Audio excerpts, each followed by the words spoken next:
नमस्कार दोस्तों, कैसे हैं आप सब। मैं प्रज्ञा आपका हार्दिक स्वागत करती हूँ अपने प्रोग्राम में। दोस्तों, ये मेरा व्हाट्सएप नंबर है। यदि किसी को भी कुंडली से रिलेटेड जानकारी चाहिए तो आप इस पे संपर्क कर सकते हैं। और यदि मेरा प्रोग्राम आपको अच्छा लग रहा है तो लाइक करो, शेयर करो, प्लीज सब्सक्राइब जरूर करें।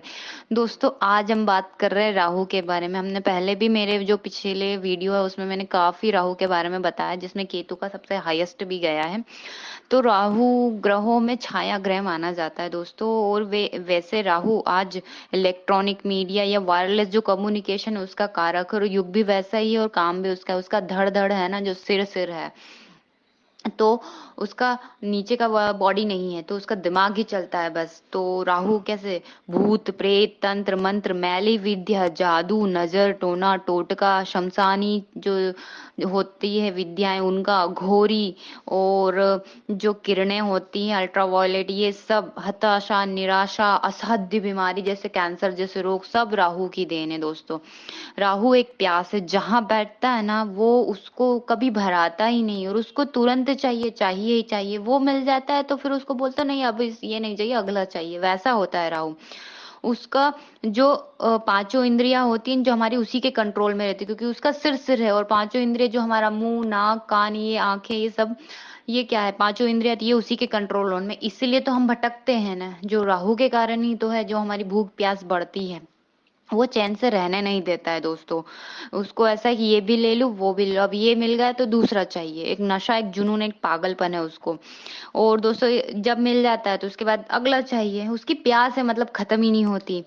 जब इसका एक ही सोल्यूशन दोस्तों, यदि आप कुंडली में यदि या तो उससे रिलेटेड आपको चीज चाहिए, उसको इतना ले लो कि आप कि बस अब नहीं चाहिए मुझे, ऐसा होना चाहिए आपका भाव। दूसरी बात दोस्तों, यदि आप किसी भी दिव्य शक्तियों की शरण में होते हैं तो वहां आस्था जो काम करती है ना, तो फिर राहु इफेक्ट नहीं डालता। वो कोई सी भी दिव्य शक्ति हो आपके साथ, मतलब वो पावर आपके अंदर होना चाहिए, तो राहु वहां असर नहीं करता। कलयुग का यही है। और रामचरितमानस में भी बताया गया है ना, भगवान श्री राम ने सुग्रीव से कहा है, निर्मल मन जन सो मोहि पावा, मोहि कपट छल छिद्र न भावा। अर्थात दोस्तों, भगवान कहते हैं कि जो निश्चल हृदय से निष्कपट हृदय से मेरे पास आता है ना, तो नौ ग्रह क्या कोई से भी किन्हीं के भी शरण में रहते हैं तो ये ग्रह काम ही नहीं करते। एक्चुअली आप करके देख लीजिए, भले राहु की दशा चल रही हो आप पे बिल्कुल असर नहीं होने वाला। जहाँ डैमेज होना था ना वहीं आप उठ जाएंगे, ऐसा भी होता है दोस्तों। राहु है जो वो नीच की राशि है, इसमें मतांतर है दोस्तों। कुछ लोग ऐसा बोलते हैं कि धनु राशि है नीच की, और कुछ लोग वृश्चिक को मानते हैं। एक्चुअली दोनों ही मानते हैं, ज्योतिष शास्त्र में दोनों ही चलती है। और उच्च की मिथुन और वृषभ है। उसकी मूल त्रिकोण जो राशि है मिथुन है। और कुंभ का वो स्वराशि समझता है उसको अपनी। और उसकी मित्र जो तुला है राशि है, और शत्रु है सिंह जो कि सूर्य है।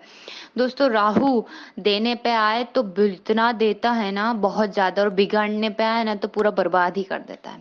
धन्यवाद दोस्तों।